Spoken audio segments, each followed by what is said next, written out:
Kuzda eslatyaptimi akalar? Kuzda esingizda bo'lsa, Silovskiy akkamizdan borib qoplab kelib otlarga berardik. Nimaga? Sababi bu otga kerak bo'ladigan vitamin, jo'xorini bu holatdagisi otni ichini, badanini tozalaydi. Yegan yemini yana ham 2 barobar yuqib borishini kafolatlaydi. Haqiqatan buni nimaga berasiz asosan aka? Aslida unajinlarga, buqalarga beramiz-da. Unajin buqaga? Unajin buqalarga beramiz. Sizda demak burdoqchilik, semirtirish. Ha, shunaqa. Bunga qo'shib nimalar berasiz? Shu oddiy bitta kosachada kepek sepib qo'yamiz. Assalomu alaykum, biz Ot.uz kanalimizni kuzatuvchilari, podpischilari.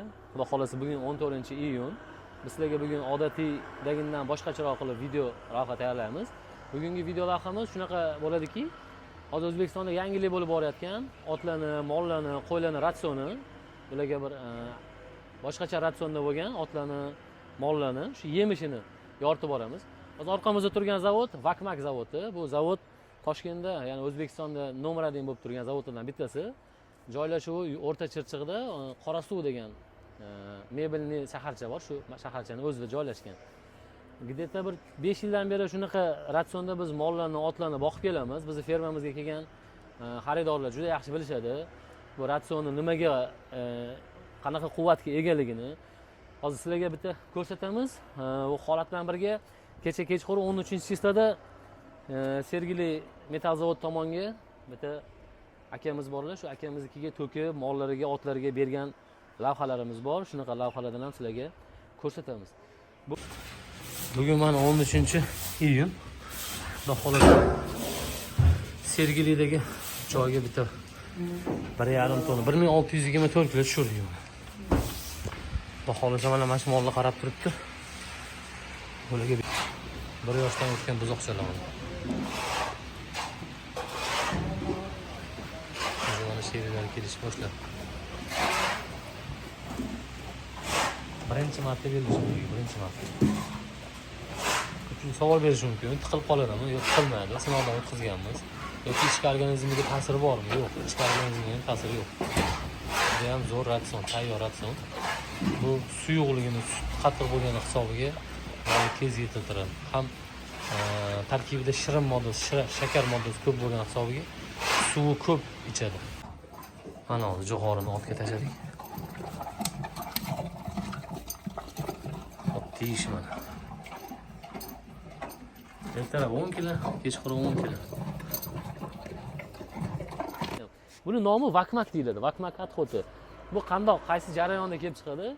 Qaranglar, buni 18 sm ni kesib olinadi. 18 sm ni kesganda mana boshi, orqasiga hosil bo'ladi. Mana orqasi. Shunaqa holatda bu atxot hosil bo'ladi. Buni hech qanaqa asosiy kuchini olib, keyin biz ozuqaga chiqarilmaydi. Buni mana shu bunda qanaqa vitamin, odam yeydigan Vakmakda qanaqa vitamin bo'lsa, bunda ham xuddi shunaqa vitamin bor, shunaqa kuchga ega. Sizlarga shuni tavsiya qilmoqchimizki, mollaringizni, fermanglar bo'lsa, katta ob'yomda fermanglar bo'lsa, shundan kuniga 5 tonnagacha ishlab chiqariladi, 5 tonnagacha. Transportirovka masalalari har xil bo'ladi. Agar siz 5 tonna kuniga oladigan bo'lsangiz, sizga besplatniy dostavka bo'ladi. Agar 1 tonnadan olaman desangiz, unda kelishiladi. Toshkentning qaysi joyiga qarab narxi kelib chiqadi. Xo'p, buni tan narxi 1200 so'mdan. Bunisi ham hammasi. Bu arradan o'tgan, hozir muzdakina bo'lib turibdi. Bu zavod sexdan promo chiqqani uchun shunaqa holatda turibdi. Svejiy holatda shunaqa bo'ladi. Bir kundan keyin o'sha bunaqa holatga kelib qoladi. Sal o'sha qurqshab qoladi. Buni iloji boricha eng fishka tomoni tez yedirib olish kerak. Tez yedirish kerak. Qanaqa? 1 kunda yoki 1 kundan 3 kungacha yedirib olish kerak. Undan ag'iga pashqa o'tiradi.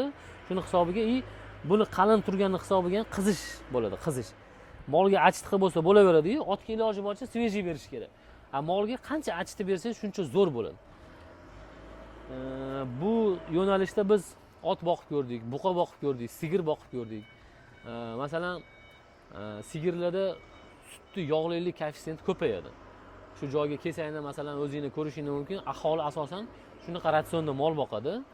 Dalada boqib kelib turib, kechqurun bundan berishadi-da, ham sutni litri oshadi, ham yog'i, anaqasi jирниlik koeffitsiyenti oshib boradi. Shu maqsadda xohlasanglar, sizlarga nima deb tushuntirsam bo'ladi? O'zingizning telefon nomerim bo'ladi.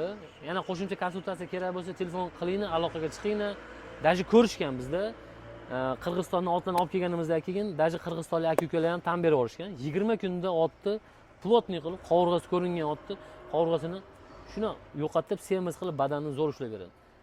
Xullas, shu narsani sizlarga ham ulashdik.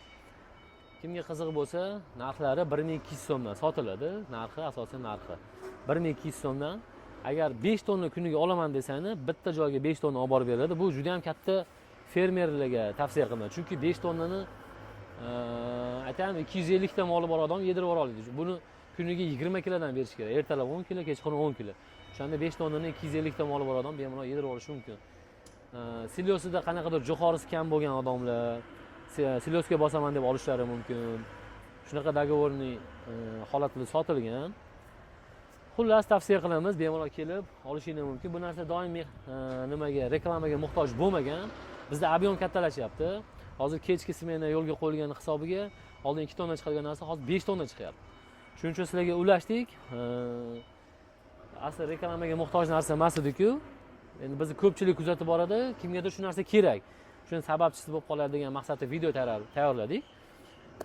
Bizni kuzatganingiz uchun, vaqtingizni ajratganingiz uchun sizlarga katta rahmat. Agar kimda kim shunaqa ratsionda mol boqmoqchi yoki ot boqmoqchi bo'lsa, bemalol tavsiya qilishingizni, qo'rqmasdan tavsiya qilishingizni maslahat beramiz, uyaltirib qo'ymaymiz sizlarni.